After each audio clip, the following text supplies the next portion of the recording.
Assalamualaikum warahmatullahi wabarakatuh. Nama saya Setia Aji Wijaya, kelas 6A dengan NPM 2011-04-04-38. Di sini saya akan membahas materi bab 2 mengenai the scope of error analysis atau ruang lingkup error analysis. Tujuan dari bab ini adalah untuk menghilangkan kesalahpahaman yang terjadi mengenai error analysis, jadi pengajaran atau pengkajian akademis yang sempit. Nah, sebenarnya jauh dari kebenaran. Ruang lingkup error analisis ini luas dan melebar. Hal ini terkait dengan masalah yang terbagi menjadi dua kategori, yaitu pertama, yang relevan dengan penutur bahasa Inggris asli, dan yang kedua, menyangkut orang-orang yang berbicara bahasa Inggris sebagai bahasa kedua. Ini ada dasar pendidikan bahasa Inggris. Dasar-dasar pendidikan yang harus dipenuhi dalam bahasa Inggris yaitu membaca, menulis, aritmatika. Dari ketiga kategori ini perlu diperhatikan penempatan atau ejaan dan tanda bacanya. Ini perlu diperlukan dalam mekanisme dasar bahasa Inggris tertulis. Walaupun hal ini hanya dibutuhkan dalam mekanisme dasar bahasa Inggris tertulis, namun cara pembacaannya juga harus memperhatikan penempatan ejaan dan tanda bacanya, karena pada saat kita membaca, kita akan melakukan pronouns. Nah, pronouns ini ditentukan juga dengan cara kita membaca. Jika kalau kita membaca tanpa ada tanda baca, maka akan mengubah arti dan makna yang ada di sebuah teks tertulis tersebut. Kemudian, bahasa menurut ahli. Menurut Anderson dan Trujillo mengenai bahasa yang bagus 1990, mereka telah menyatakan sebuah pernyataan dalam 4 aspek variabilitas bahasa, yaitu gaya bahasa. Gaya bahasa ini terdapat 3 skala, yaitu skala formal, netral, dan informal.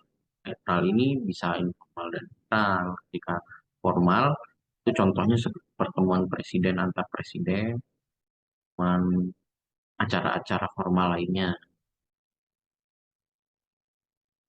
Dan jika yang informal, ini bahasa-bahasa keseharian kita yang biasa kita gunakan. Tentunya saat kita berbicara dengan teman sebaya atau rekan nah, rekan-rekan. Jika kita balik, kita menggunakan bahasa informal dalam sebuah acara formal, maka tentunya itu akan menjadi sebuah salah bagi pendengar kita. Itu juga akan termasuk dalam kesopanan dalam berbicara. Kemudian ada aksen. Aksen ini menjadi precise atau pembawaan tinggi rendah suara. Nada, precise.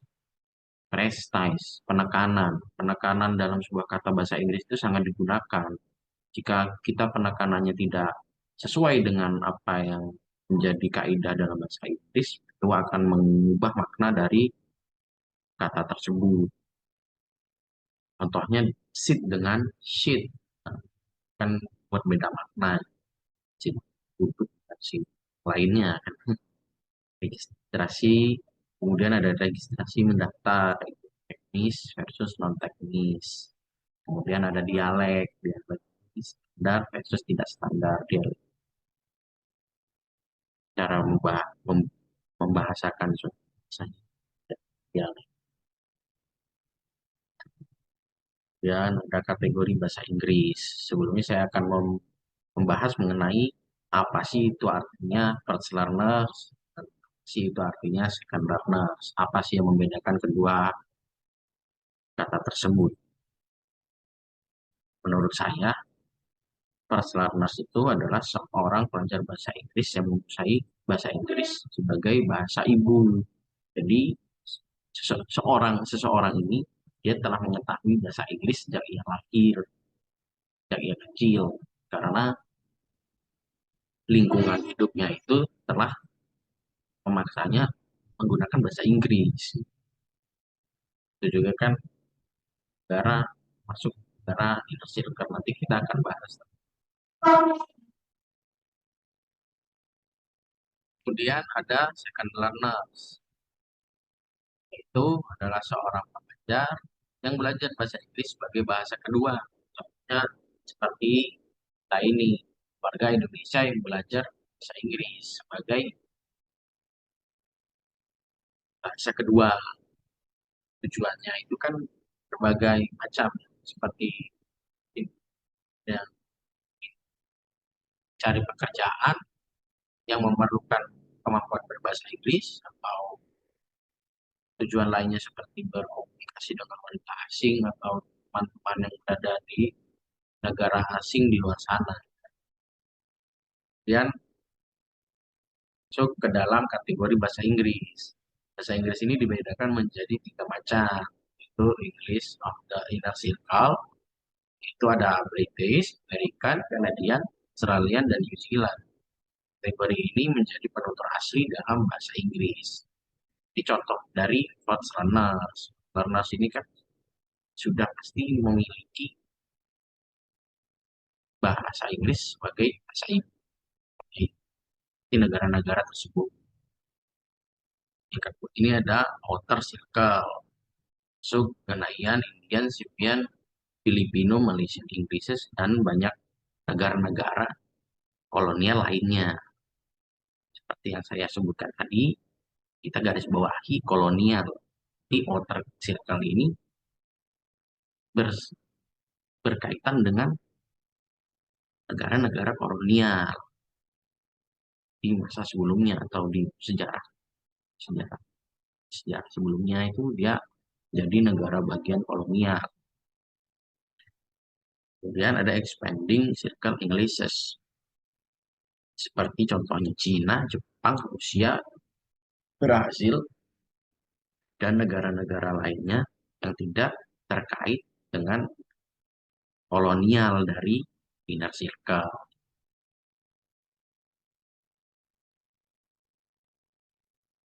Kemudian ada perubahan bahasa atau language change ya. Language change ini merupakan suatu fenomena yang tidak terpikirkan oleh kita sebelumnya. Mungkin banyak orang berpikir bahwa fenomena perubahan bahasa itu tidak akan terjadi. Tapi pada faktanya banyak fenomena berbahasa yang makin ke sini makin berubah, dan itu tidak dapat dihindari. Contohnya saja seperti kata-kata bahasa Indonesia saja, seperti bisa, bisa, bisa, jika bisa itu menjadi contoh fenomena tersebut. Bisa menjadi sabi, itu contohnya. Atau kata-kata yang lain seperti bestie dan banyak lagi. Atau juga yang sering disebutkan dalam orang-orang bahasa Jaksel ya, bahasa Jaksel, contohnya Jaksel. Orang-orang kan seperti dia ngomong, berbicara bahasa Indonesia dicampur dengan menggunakan bahasa Inggris, seperti which is kamu itu, which is kamu itu, seperti itu. Cheese ditambahkan cheese. Kemudian ada language loss, atau kehilangan atau musnahnya bahasa. Seperti yang kita ketahui, bahasa itu dapat musnah. Penyebab umum dari musnahnya bahasa tersebut karena tidak digunakannya bahasa lokal tersebut, bahasa negara itu dilupakan oleh warga atau masyarakat lokal di negara tersebut. Ini menjadi sebuah dampak yang besar, bahkan menjadi unsur bahasa jika tidak digunakan sama sekali. Ini contohnya seperti orang yang bekerja di luar negeri, dia sering menggunakan bahasa bahasa asing seperti bahasa Jepang, misalnya bahasa Jepang, bahasa Inggris yang bekerja di sana, menggunakan bahasa daerah setempat atau bahasa negara tersebut, dia mulai lupa menggunakan bahasa Indonesia. Nah, itu contohnya dari bahasa. Jika ada dampak baik dan dampak buruknya sebenarnya, dampak buruknya tersebut ya musnah bahasa, dampak baiknya kita dapat multi bahasa, bisa berbahasa lebih dari satu. Baiklah, sekian penjelasan dari saya. Bila ada kesalahan dalam bertutur kata, saya mohon ampun dan saya mohon maaf. Assalamualaikum warahmatullahi wabarakatuh.